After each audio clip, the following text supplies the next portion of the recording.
Assalamu alaikum wa rahmatullahi wa barakatuh. Welcome to this week's English Khutbah, and the topic is our Prophet, Sayyidina Muhammad sallallahu alaihi wasallam, and peace. All praises are due to Allah, the Sovereign, the Holy, the source of all peace. He is the one who has sent his messengers with peace. And I bear witness that there is nothing worthy of worship except Allah, the one who is full of majesty and honor. And I bear witness that our Master and Prophet, Sayyidina Muhammad sallallahu alaihi wasallam, is the Prophet of mercy and peace, and that he is the one through whom Allah subhanahu wa ta'ala guides all of creation towards the paths of peace.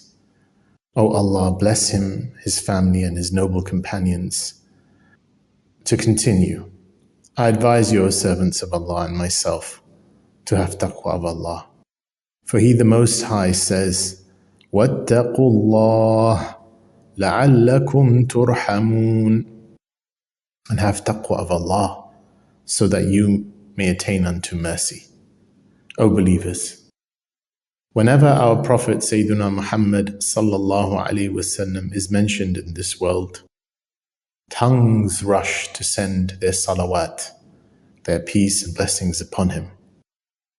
And this is in part because he himself, alayhi salatu wassalam, in his essence and in his message, was calling to the way of peace, the way of mercy. And in return, hearts overflow with peace at his mention. And this is only in keeping with the way of his heart, for he was someone who would think well of the servants of Allah subhanahu wa ta'ala. He was someone who loved goodness and mercy for all of the creation of Allah. And he was someone who held no grudges or hatred, and would say to his companions, إني أحب أن أخرج إليكم وأنا صليم الصدر. He said, I love to come out to you with a heart that is free of any malice. And this, brothers and sisters, is what we find as characterizing the way of his life. For anyone who studies the seerah, the life story of the Prophet alayhi salatu wassalam, will find that it was characterized by peace in his words, in his actions, and in his noble ethics.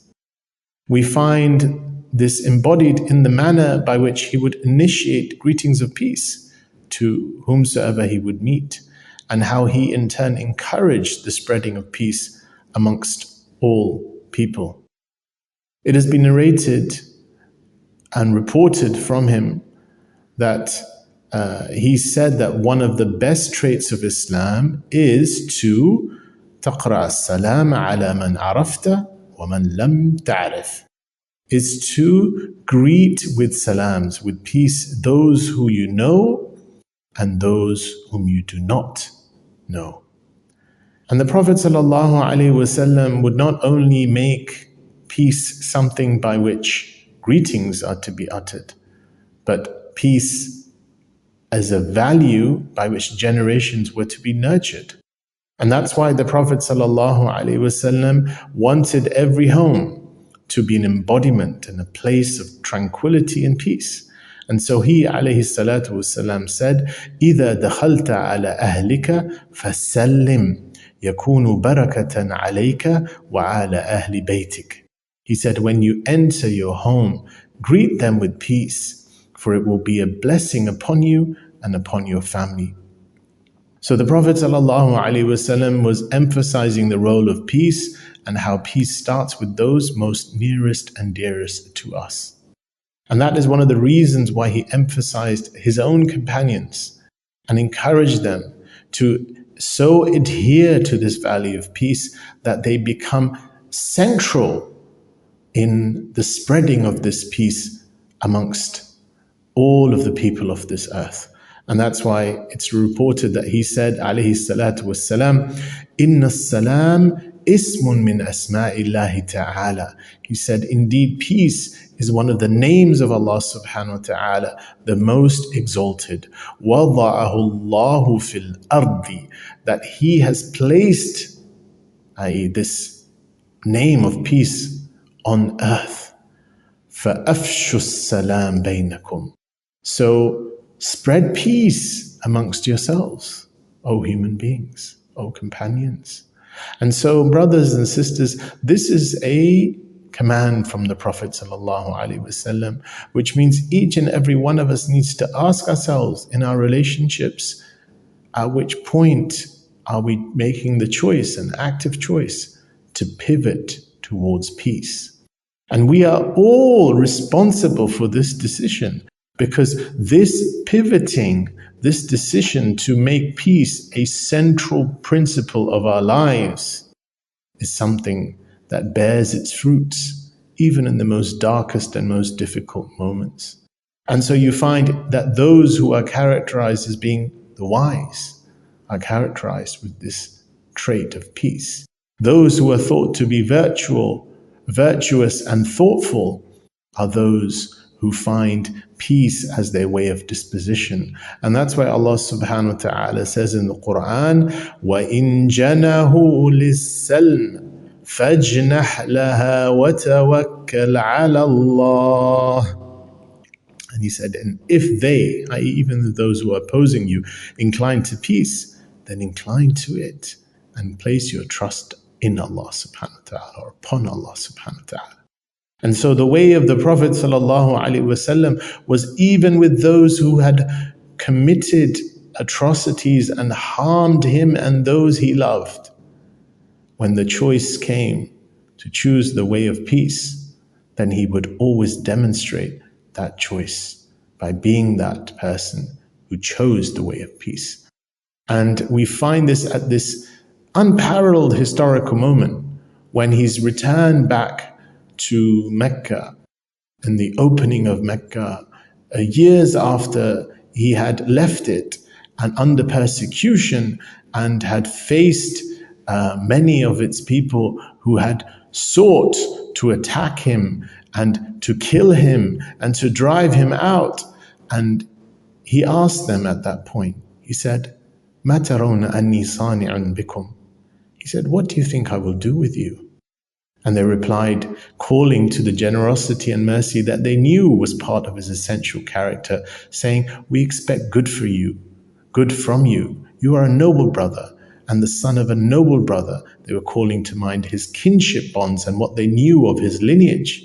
And the Prophet ﷺ responded to them with generosity and peace by saying, اذهبوا فأنتم الطلقاء. He said, go, for you are all free.